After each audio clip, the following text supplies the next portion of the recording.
घर के लोगों में नकारात्मक एनर्जी का प्रवेश जब हो जाता है तो घर के लोग ये हरकत करते हैं। आज के वीडियो में यही आपको बताने जा रही हूँ। नमस्कार, मैं हूँ डॉक्टर उमाश्री, आपकी अपनी ज्योतिषी बहुत बहुत स्वागत करती हूँ और एक ऐसी अद्भुत जानकारी लेकर आई हूँ जो आपके बहुत ही काम की है। तो वीडियो पूरा देखिएगा मित्रों। यदि आपने अभी तक चैनल को सब्सक्राइब नहीं किया है तो इसे सब्सक्राइब करके बेल बटन दबा दीजिए। अभी अधिक मास ऑफर दे रखा है मैंने, तो 1000 में 1 सवाल और 1500 में 2 सवाल आप पूछ सकते हैं। मित्रों, आगे आपको ज़्यादा धनराशि देनी पड़ सकती है तो बिना देरी के संपर्क करिए, क्योंकि कम से कम आगे आप 2100 में सिर्फ 1 सवाल पूछ पाएंगे और यह ऑफ़र कुछ ही दिनों के लिए बाकी है। तो अगर आपको आवश्यकता है तो और पैसे भी बचाने हैं तो बिना देरी के आप संपर्क करिए। बाद में चार्जेस ज़्यादा हो जाएंगे मित्रों, तो पैसे बचाइए। चलिए आज का वीडियो शुरू करते हैं। आज हम आपको बता रहे हैं घर के सदस्यों में जब नकारात्मक एनर्जी का प्रवेश हो जाता है तो घर में उनका जो प्रतिक्रिया है, उनका जो एटीट्यूड है, उनका जो बातचीत का तरीका है वो कैसा हो जाता है। और जब आपके घर में या किसी के भी घर में इस तरह की बातें होने लग जाएं तो इस चीज़ से बहुत ही सावधान हो जाना चाहिए कि आपके घर में कोई ना कोई नकारात्मक ऊर्जा है जो घर के सदस्यों के दिमाग पर अपना आधिपत्य जमाए हुए है और वो उसके वशीभूत हैं, क्योंकि वो क्या हरकत कर रहे हैं उन्हें भी नहीं पता, क्योंकि उनका दिमाग संतुलित नहीं है, उनके दिमाग पर उनका नियंत्रण नहीं है। और यदि इस तरह की बातें होती हैं तो आज का वीडियो बनाने का उद्देश्य यही है कि पॉजिटिविटी को क्रिएट करें और इस नेगेटिव एनर्जी को दूर करने के लिए सारे उपाय करें। वीडियो के अंत में मैं उपाय भी बताऊंगी, तो वीडियो पूरा देखिएगा। मैं हूं आपकी अपनी उमाश्री, आपका बहुत स्वागत करती हूं। 23-24 वर्षों का अच्छा खासा ज्योतिषीय अनुभव है, तो बिना देरी के संपर्क करिए मित्रों। चलिए आपको बताती हूँ क्या है नेगेटिव एनर्जी। मित्रों, नेगेटिव एनर्जी किसी भी रूप में हो सकती है। सृष्टि में बहुत से क्रिएचर्स हैं, छोटे छोटे जीव जंतु हैं और छोटी छोटी सूक्ष्म आत्माएं हैं जो विचरण कर रही हैं इधर से उधर, जो हमारे मनोभावों को अपने कब्जे में लेकर और उसे नकारात्मक बना देती हैं, जिसकी वजह से हमारा व्यवहार अजीबोगरीब हो जाता है। जब आप अपने घर से प्यार नहीं करते, आपका अपने ही घर में मन ना लगे, तो समझ जाओ नकारात्मक एनर्जी किसी ने आप पर छोड़ी है। ये बद्दुआ, श्राप, किसी ने आपको कोसा है बैठे बैठे, उसकी वजह से भी ये सब कुछ हो सकता है। तो इसका निवारण करना बहुत ही ज़्यादा ज़रूरी होता है। तो घर, अपना ही घर अच्छा ना लगे, अपने घर से ज़्यादा पड़ोस में रहने की इच्छा हो, अपने घर से हमेशा कई लोग गेट के बाहर ही खड़े रहते हैं, उनका दम घुटता है अंदर, उनको घुटन होती है, तो ये बहुत ही नकारात्मक एनर्जी का इंडिकेशन है। ये नहीं होना चाहिए, इसे दूर करने का प्रयास करिए। इसके अलावा घर का कोई सदस्य जब एडवाइस देता है तो उसकी तो बात ना माने और बाहर वाले की बात माने। अपनी पत्नी की बात तो अच्छी ना लगे और ऑफिस में काम करने वाली कोई भी महिला जो आपके साथ काम कर रही है उसकी सारी बातें आपको अच्छी लगे, या इसके अलावा पत्नी की बात अच्छी ना लगे, आपकी भाभी की बात अच्छी लगे या माँ की ही बात अच्छी लगे, ये गलत है। मैं आपको ये नहीं कह रही कि माँ की बात मत मानो या भाभी की बात मत मानो, गुणी कोई भी हो सकता है, लेकिन अक्सर अगर ऐसा होता है तो समझ जाइए नकारात्मक एनर्जी आप पर बुरी तरह हावी है, क्योंकि एक पति का दायित्व है कि वो पत्नी की बात माने। और ये पत्नी पर भी लागू होती है बात। जब वो पत्नी की बात ना माने, अपने पीहर वालों की ही बात माने और उस बात को लेकर झगड़ा करे घर के अंदर, तो ये नकारात्मक एनर्जी का इंडिकेशन है। इसके अलावा पति पत्नी रात को जब भी सोएं तो झगड़ा करके सोएं, ये भी बहुत बड़ा इंडिकेशन होता है नकारात्मक बाधा का। आपके बच्चे पढ़ाई से ज़्यादा गलत चीज़ों में आ गए हैं, उनका दोस्त है या सर्किल है वो गंदा है, अच्छे लोगों के बीच उठते बैठते नहीं है, तो ये नकारात्मक एनर्जी का बहुत बड़ा प्रमाण होता है। इससे आपको तुरंत ध्यान रखना चाहिए और अपने बच्चों को सही लोगों से जोड़ना चाहिए। बचपन से ही नींव होती है, बच्चों की परवरिश अच्छी होनी चाहिए और अच्छे संस्कार घर में होने चाहिए। जिस घर में माता पिता ड्रिंक्स करते हैं, अश्लील फिल्में देखते हैं, अश्लील बातें करते हैं, उनके घर में अक्सर ऐसे लोग आते जाते हैं जिनका चरित्र संदिग्ध है, तो उनके बच्चे निश्चित रूप से गलत चीज़ों के आदी हो सकते हैं। तो इस चीज़ से आपको ज़रूर बचना चाहिए। ये मान के चलना कि जब भी कोई काम आप करेंगे तो आपका बच्चा आप पर पूरी नज़र रखे हुए है, वो सीख रहा है आपसे कि आप क्या कर रहे हैं। तो इस चीज़ का ज़रूर ध्यान रखें और ये बहुत ही बड़ी नकारात्मक एनर्जी का इंडिकेशन है। इसके अलावा घर में अक्सर झूठे बर्तन पड़े रहते हैं, घर में कुछ भी काम करने का मन नहीं करता है, मन करता है सफाई भी मत करो, कपड़े भी मत धो, कपड़े फैले रहते हैं घर के अंदर, ये नकारात्मक एनर्जी का इंडिकेशन है। घर में आए दिन उपकरण खराब होते हैं, घड़ियाँ बंद पड़ी रहती हैं, ये भी नकारात्मक एनर्जी का इंडिकेशन है।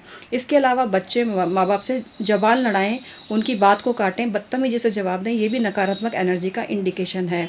तो ये बहुत सारी चीज़ें होती हैं। और इसके अलावा अपने घर के लोग ही इतने बुरे लग जाएं कि एक आदमी कहाँ बैठा है, दूसरा कहाँ बैठा है, एक जगह पे सब लोग नहीं बैठ पाते, ये भी नकारात्मक एनर्जी का इंडिकेशन है। तो ये सारी चीज़ें आपको समझने का कोशिश करनी चाहिए। और किसी ने आप पर कुछ बाण छोड़े हैं, किसी ने आप पर नेगेटिव शार्स छोड़ी है और उसका प्रभाव बुरी तरह से आपके ऊपर है और ये किस्मत को बांधने वाली बातें हैं, इनको तुरंत आप दूर करिए।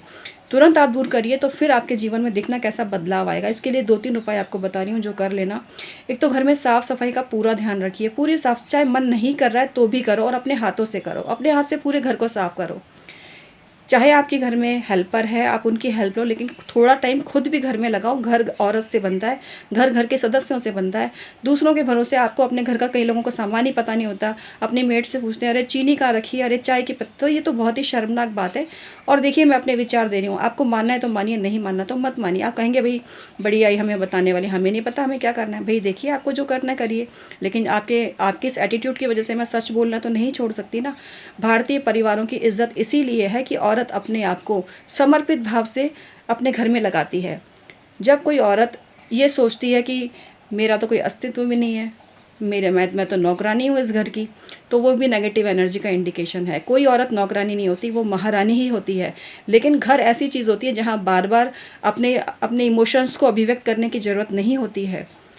ये बिना बताए ही आपको समझ लेना चाहिए कि आपकी क्या वैल्यू है घर के अंदर।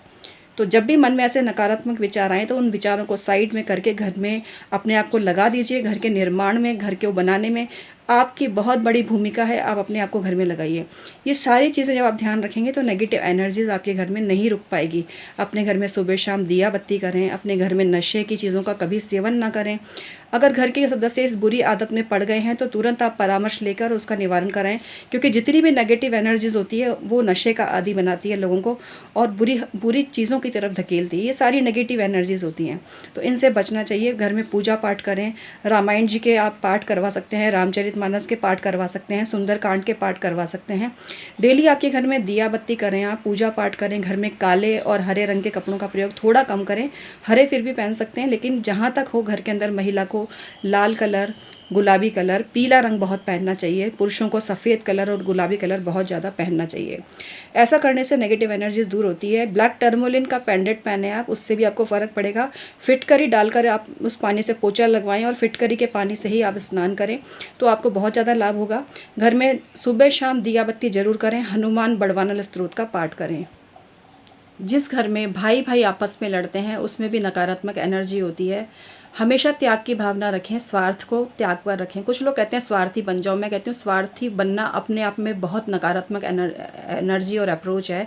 स्वार्थी तो बनना ही नहीं चाहिए। और एक चीज़ बोल दूँ, स्वार्थी की मीनिंग निकालने ज़रूरी है। कोई व्यक्ति अगर अपने बारे में सोच रहा है तो वो स्वार्थ होना नहीं है, लेकिन दूसरा आपके लिए बहुत कुछ कर रहा है, आप उसके लिए कुछ भी नहीं कर रहे हैं, अपना काम निकाल रहे हैं और फिर उसको साइड में कर रहे हैं, किक आउट कर रहे हैं। जब तक आपका काम नहीं है तब तक तो उससे मीठा मीठा बोल रहे हैं, बाद में तू कौन मैं कौन। ये होता है स्वार्थी होना, ये होता है एहसान फरामोश होना। ऐसा नहीं बनना है आपको। लेकिन अगर आप अपने बारे में सोचते हैं, अपने रहन सहन, खान पान, अपनी प्रगति के लिए समय निकालते हैं, तो ये किसी भी तरह से स्वार्थी होना नहीं है। स्वार्थी शब्द ही बहुत नेगेटिव शब्द है और स्वार्थी कभी भी नहीं होना चाहिए। तो आप इन चीज़ों का जरूर ध्यान रखें। अपने चक्रों को बैलेंस करें, आप मेडिटेशन करें, ध्यान करें। घर में जितना अच्छा माहौल रखेंगे आप, उतने ही अच्छे संस्कारी आपकी संतान बनेगी और आपका घर परिवार तरक्की करेगा। तरक्की तो वो भी बहुत करते हैं, बल्कि ज़्यादा करते हैं जो बेईमान होते हैं, बिगड़े हुए होते हैं, जिनके काम गंदे संदे होते हैं। तरक्की तो वो भी करते हैं, लेकिन एक चीज़ याद रखना, सत्य बहुत महान होता है, सद्मार्ग बहुत महान होता है। सच्चे रास्ते पर चलने से परम प्रभु को आप जरूर प्राप्त करते हैं। ये चीज़ आप समझ लीजिएगा। और चोरी का माल मोरी में जाता है, ऐसे ही नहीं कहा गया है। जो लोग गलत तरीके से पैसा कमाते हैं उनका माल नष्ट हो जाता है, उनका पैसा नष्ट हो जाता है और किसी भी प्रकार से उनके पास में कुछ भी नहीं बचता है। तो हमेशा सही मार्ग पर चलें, ईमानदार बने। आप जिस जगह पर काम करते हैं वहाँ अगर आप बेईमानी करते हैं तो ये भी नेगेटिव अप्रोच है, नेगेटिव एनर्जीज़ है। आप अगर काम करते हैं और अपने बॉस से किसी की चुगली करते हैं तो ये भी नेगेटिव एनर्जी है। तो इन सब चीज़ों का आप ध्यान रखें, इन सब चीज़ों का ध्यान रखें आप। और इन सब चीज़ों को आप ध्यान रखेंगे तो एक बहुत अच्छा व्यक्तित्व निर्मित होगा, बहुत अच्छा समाज निर्मित होगा, आपका परिवार भी उन्नति और तरक्की करेगा। देखो, सही मार्ग पर चलने से पॉजिटिव एनर्जी पैदा होती है। कुल मिला के अच्छे विचारों को रखने से पॉजिटिव एनर्जी पैदा होती है। तो पॉजिटिव एनर्जी ज़रूर आप अपने अंदर पैदा करें। और जो बातें मैंने बताई हैं, घर में मतलब कुल मिला के नेगेटिव थॉट आना और अपना घर बुरा लगना और बाहर सब कुछ अच्छा लगना, ये सबसे पहला लक्षण है कि उस घर पर किसी ने बांध दिया है, उस घर पे किसी ने नेगेटिविटी छोड़ दी है। तो इन सब चीज़ों से अगर आप बचेंगे तो आपका घर परिवार बहुत ही उन्नति करेगा। जो लोग दूसरे धर्म के हैं, जो लोग अन्य धर्म के हैं, वो भी अपने धर्म की पवित्र पुस्तकों का पाठ करें। और ये जो फिटकरी वाला उपाय है, ये तो सभी धर्म के लोग कर सकते हैं कि नहाने के पानी में आप फिटकरी डालकर स्नान करें, एक चुटकी नमक डालकर स्नान करें, नमक का पोछा लगाएं, घर में धार्मिक धुन बजाएं, घर में अतिथि का सत्कार करें, गरीबों की सेवा करें। इन सब चीज़ों से आपको फ़ायदा होगा। और जो भी पेट आपने पाल रखा है, चाहे वो डॉग है, चाहे गाय है, तो उनकी भी आप सेवा करें, जो जो रखने योग्य हैं। बहुत से एनिमल और बर्ड्स ऐसे हैं जिनको आप घर में पालना गैर कानूनी है, तो वो भी आपको समझना चाहिए और उन जीवों को आपको अपने घर में नहीं रखना है। लेकिन जिनको रखना अलाउ है, उनकी भी आप सेवा प्रॉपर करें। ये नहीं कि आपने उनको रख रखा है और वो मूक पशु या पक्षी अपनी बात को नहीं कह पा रहा है और आप उसको अपनी एंजॉय के लिए रखे हुए हैं, ये भी बहुत बड़ी नेगेटिव एनर्जी होती है। तो इनका भी आप ध्यान रखें। तो आज का वीडियो समाप्त करती हूँ। बहुत बहुत धन्यवाद।